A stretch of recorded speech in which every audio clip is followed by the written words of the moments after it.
The way the mind works is it tries to find a problem to solve all the time.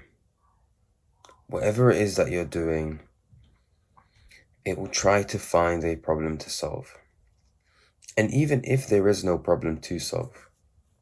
So sometimes you've had a long day, you come back home from work, and you've been so entangled in the different motions and movements, and your manager said this, and your boss, and you've got these deadlines, and then there's the family side of things and the friends, and it can become very sort of turbulent.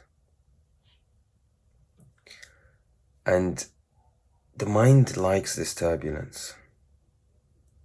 The mind likes to be occupied with this turbulence so that there's something to solve.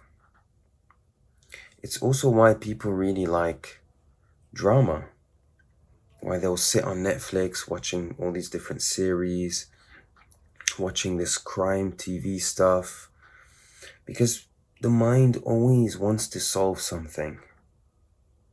It feels accomplished when something is solved. And it's great that this is the case, because evolutionarily, if there's no kind of drive to try and solve problems, for the love of trying to solve how to find your next meal, how to build a good enough shelter that protects you from harm and so on, then survival wouldn't be, the rates of survival wouldn't be as great, for sure. Okay, so it makes sense why there is this aptitude towards wanting to solve problems. But we are living in a day and age where you just have to walk a couple of steps and you open the tap and you can drink some water, right? You walk a couple of steps, you open a fridge, and you've got all the food you need. The fridge has run out of food. Okay, we jump in the car, drive 30, 40 miles an hour to a place that has all the food from all over the world that we then stock up on, put it in the fridge, and we're good to go again for another week.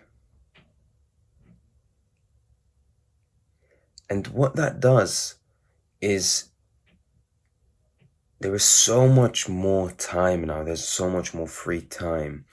There's less problems that need to be solved in relations to survival.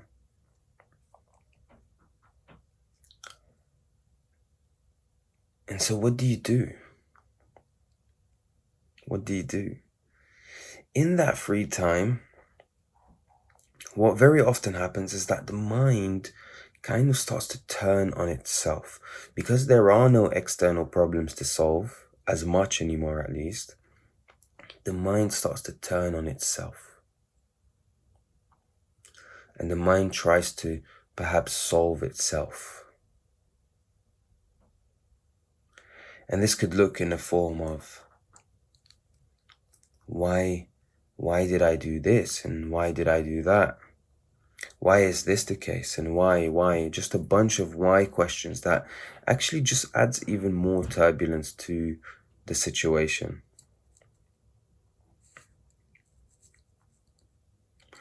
And so I'm talking about this because I want to mention to you the joy of being.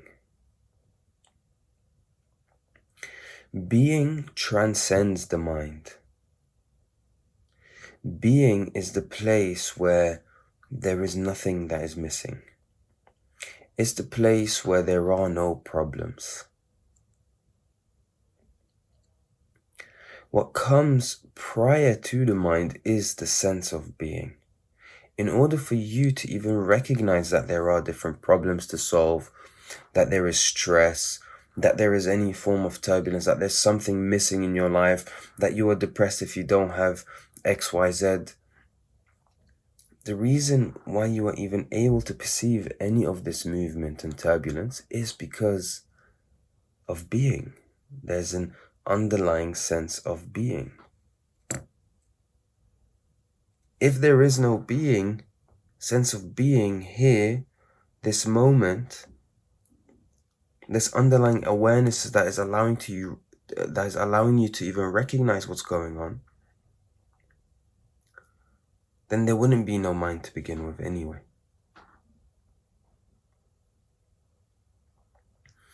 And so instead of trying to maneuver around the turbulence of the contents of the mind, the mind's telling you this particular thing should have gone this way. This person should have said this. I should have worked harder here so that I could have achieved that. And this person, I should have done this to them. And it just carries on, right? Creating all these scenarios and best case scenarios and worst case scenarios. And it just goes on and on and on. But really, if the mind was quiet, would there be anything telling you that something is missing? Would there be any sort of problem? Now, I'm not suggesting that you should now try to quieten the mind. I'm suggesting that you should perhaps have a look and observe what the mind is and the nature of the mind, and what is it that is even allowing you to perceive the mind. And recognize that there is just an underlying being, regardless of whether you feel high or low. And so you rest in that underlying sense of being. And I felt inspired to share this because just now, I just woke up in the morning and I felt so much turbulence, like I needed to do so much. Like there's so much I need to do. I need to record this video for you guys as well. And having that feeling, it's just no, right? It's all just storylines and scenarios of what should and shouldn't be and what's right and wrong. And so I just sat down on this chair and just closed my eyes for a bit and just watched what is arising. What is the mind trying to do? What is all this movement? And upon observing it, you naturally start to sink and rest into your sense of being. You've got to be for anything else to happen. You've got to be here for anything else to happen. There's got to be a recognition of reality. There's got to be an awareness. And so naturally you just rest and sink in that as you're observing whatever other movement takes place. Every movement is secondary to the sense of being. This is primary. This is essential for any movement to even be apparent, for any movement or any object to even arise. And so you start to wonder, why is there a sense of joy when you rest in being? Why is that joyful? I don't know.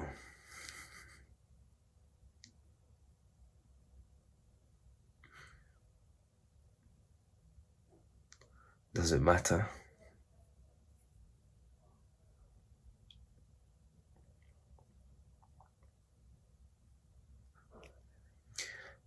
But I guess when there is the recognition that all of this is secondary, and that what is primary and truer to what is secondary, this sense of being, when you rest in being, this joy arises because there's perhaps the recognition that whatever is secondary is fleeting. It's all temporary, all of it. So in the same way, when you sit down and you watch a movie, the movie doesn't last forever. And so there is a sense of joy in watching this movie, a sense of excitement. You're watching what's happening. You're intrigued as to how the storyline goes. And I guess this is the same. You just rest in being. And eventually, the mind acclimates itself to knowing that it's not the center of the universe. You are resting in being, and so the mind acclimates itself in readiness to being utilized and used to then to solve its problems. It's not given the rite of passage to just fire away all the time. It kind of quietens and stills down. So you rest in being, and truly do you recognize that there's nothing missing? There's nothing missing. It's perfect. And all these thoughts of what I felt like I needed to do, they just fly away. They just fall away. And you're showered with gratitude.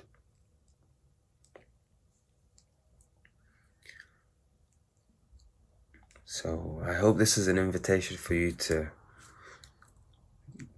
give yourself the opportunity to just sit still and do nothing, and just for a moment, just sit down, close your eyes. You want to call it meditation, by all means. You feel like you don't have time to do 10 minutes of meditation, then you should perhaps do an hour instead. This is a quote, I'm sure you've heard it before. So thank you so much for watching. This is Hassan from The Spiritual Walks, and we are all on a journey towards the truth.